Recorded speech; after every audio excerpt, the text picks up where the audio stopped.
Why are the most vulnerable in our communities seemingly always the easy targets? Why is it that the people that need our care the most are the ones that are always concerned that they're going to lose that care that they so desperately need?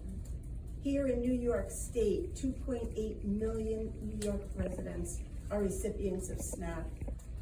14% of our population, that's a tremendous amount of people in our community that depend on SNAP dollars. And SNAP dollars are not just about giving people who are vulnerable funds so that they could buy food in the supermarket. It's actually an economic generator. Because when 2.8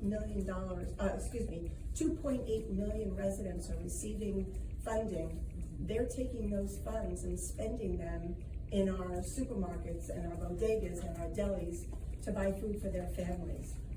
And so it generates $11.5 billion in New York State. That's important as well because it helps our local businesses. And so there are many benefits. What we need to think about is the cause and effect of some of these cuts and recommendations. They undermine the trust of the nonprofit sector, who are desperately trying to help our most vulnerable neighbors. When we talk about cuts in SNAP that's recommended in this House bill, it will take an average of 9.5 billion meals off the table every year across our country. I'm going to repeat that because every meal supports a person. Every meal supports a child, our grandchildren, our grandparents, our veterans. And so 9.5 billion meals are at risk for our neighbors, our relatives who are most in need. These federal funding cuts have already impacted organizations like Island Harvest.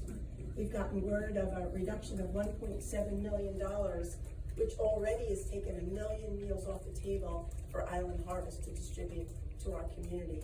We can't afford that. And Island Harvest is not in a position to make up for the loss. We've been through many disasters over the 24 years that I've been at Island Harvest.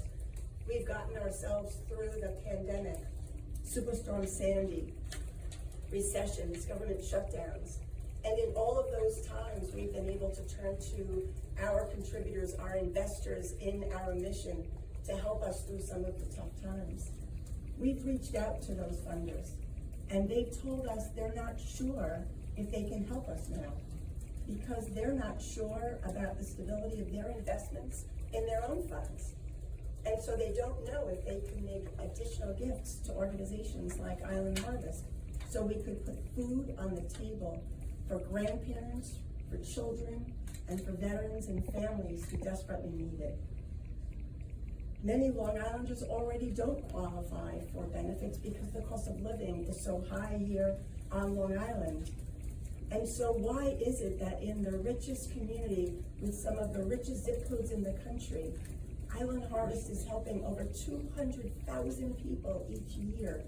200,000 people that turn to the food bank each year, and we are one ecosystem.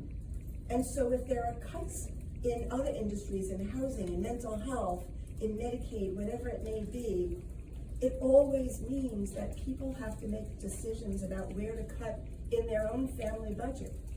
And the easiest thing that people could cut is their food budget. It's fungible. We eat 3 meals a day. And so countless parents are giving up 1 and 2 meals so that they could feed their children, pay their medical bills, and pay for transportation to get them to the doctor. If more of these cuts happen, they're going to have to cut more of their meals at home. How is it that we are allowing young mothers to water down formula that they're giving to their babies, their infants, so that they can make it through the day, which makes them unhealthy? Why are we allowing this to happen? We need to stand together. We need to support our community members. I'm going to use a phrase that was used before that I think we can all embrace. America, we're better than this. We're better than this. We need to help our most vulnerable neighbors because they're the ones that really help us in our communities and keep it sustainable. I thank you, both of you, for your leadership and your support And we stand with you with whatever we can do. Our mandate is to end hunger here on Long Island. We're committed to doing that however we could possibly do it. Thank you.